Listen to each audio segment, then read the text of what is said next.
এই দুনিয়াতে যত মানুষকে আপনি আপন দেখেন, এরা সবাই হয়তো আংশিক কোনো কোনো ক্ষেত্রে কেউ বিভিন্ন পার্সেন্টেজে আপন, কিন্তু আপনার সবচেয়ে বড় আপন হলেন আপনার রব আল্লাহ রাব্বুল আলামিন। আল্লাহর চাইতে বড় আপন আর কেউ নেই। আপনি একান্তে আল্লাহর সাথে একটু কথা বলেন। যারা ডিপ্রেশনে ভুগছেন, অশান্তিতে ভুগছেন, মানসিক অস্থিরতায় ভুগছেন, আজকেও আমার অফিসে আসার আগে দেখি এক লোক বসে আছে, নামাজ পড়লাম আমরা, উনি নামাজ পড়লেন না।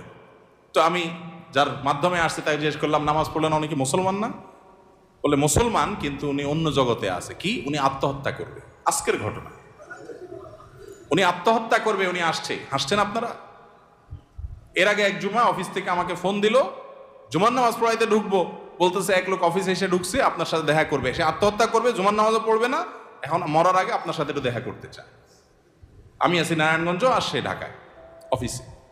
ভাইরা আমার, আপনারা হাসছেন? ঘরে ঘরে অশান্তির সমুদ্র চলছে, ঘরে ঘরে মানুষের মধ্যে অশান্তির মধ্যে হাবুডুবু খাইতেছে। তরুণ ইয়াং মানুষ, বাচ্চা ছেলে, এখনো দুনিয়ার কিছু তার পায় নাই, ব্যবসা বাণিজ্য, জ্ঞানজাম ফাসাদ কিচ্ছু পায় নাই, কলেজ ইউনিভার্সিটিতে পড়ে,